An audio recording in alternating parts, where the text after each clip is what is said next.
Hi guys, I thought I would do a midweek video again. It does appear like some of you are not watching these videos, but there is some valuable information in here, so I encourage you to do so.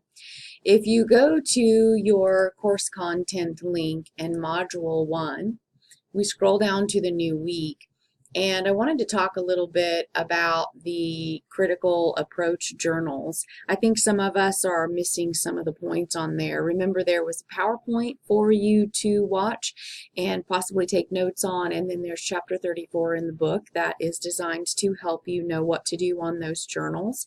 And there is the instruction or assignment sheet that gives you some details as well. What I mean by 3 to 5 paragraph for those journal entries, remember it does say that you are to type those into the box, okay? If you are trying to figure out what the length should be, when I say developed paragraphs or 3 to 5 paragraphs, I'm looking for really about 1 to 2 pages if you were to type it in Microsoft Word, but remember I do want you to put it in the box, not attach a Word document here. That's going to be somewhere between 300 and 500 words, if that will give you an idea also. Now, if you are looking at your feedback that I gave on the assignment, if you go to the My Grades link, you'll see that I gave you some extensive feedback, and some of you I even attached a document to remind you of the important bits about the reader response approach from the PowerPoint, and I directed you to the book again. Reader response is really about your connection or identification with the characters in the story or the story itself. Like if you've ever had to make a major decision about, do I, go to college, or do I join the military, or do I stay here and take care of my family? That's a major decision that you're having to make, and you might have more sympathy for Eveline if you've had to make a decision like that. And so, a reader response journal might be something like, I feel really sorry for this character. And this leads me to think that the theme of this overall story is that commitment to family really far outweighs anyone's need for personal success. And so now, if I don't have that kind of ability to identify with that character, if I've never experienced something like that, if instead I just look at her as being really a weak-minded person who can't make a decision for herself and just relies on men to get her through that situation, and I have that kind of response because maybe I had a friend like that. And, she was very frustrating to me, and I feel like she's limited herself and the choices that she has in her life because she's always attached herself to the men in her life. Then I might find a different theme in that story. And I might say something very different than the theme that I mentioned just a moment ago. Now, remember that the key to all of these critical approaches is to interpret the story. You have to provide a theme. What do you think that the author is trying to tell us?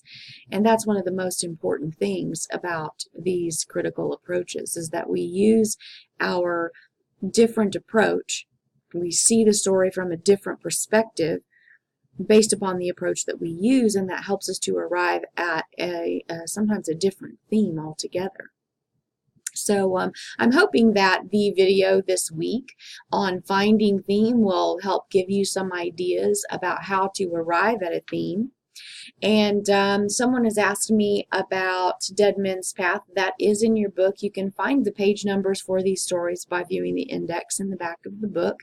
And then critical approach 2 this week, you can either use the historical approach or the intertextual approach. Now, the historical approach, I am not expecting that you do research on this. We haven't really talked about research and how to do it correctly, so I'd rather you just go on your knowledge of that point in history if you are going to choose to write about the things they carried, for example.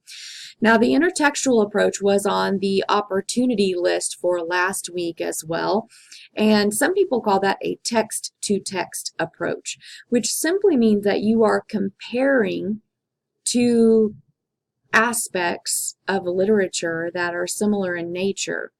And so obviously, for example, the poem Facing It is about the Vietnam War in its content as well as the things they carried. So you could write how the themes in the poem and the story compare here because they're based on similar content or the same content. Now you can use different aspects that you find from the two stories in this week's folder, Dead Men's Path and a text-to-text approach with the things they carried, because I think that there are some things that you could identify as similar features in those stories. Now, that doesn't mean that you only have at your disposal what is assigned this week for the intertextual approach. As you notice from the book, you know that it tells you that you can compare to a movie that you have watched or a book that you have read. For example, if you've seen the movie Full Metal Jacket, you could do a text-to-text approach with the things they carried. So that's just to give you an example. If you have questions, please don't hesitate to contact me through email. We've got a full week, and next week we're going to start working on literary analysis, so it's very important that you guys dig into these approaches to understand them better. Most of the time people are going to use a combination of approaches in order to arrive at theme for a work, but I'm just making you isolate them in these journals to really do some hard thinking. Keep in mind also that journals are just that. They are your journals. It is fine to say, I think, I feel, it is my opinion that in journals, because they are informal types of writing. Whereas when we get to the literary analysis essay, it is a formal essay, so you won't be able to use first or second person anymore once you start writing that essay. All right, so I hope this clears up a few things, and the notes in your grades link can clear up a few things for the journals moving forward.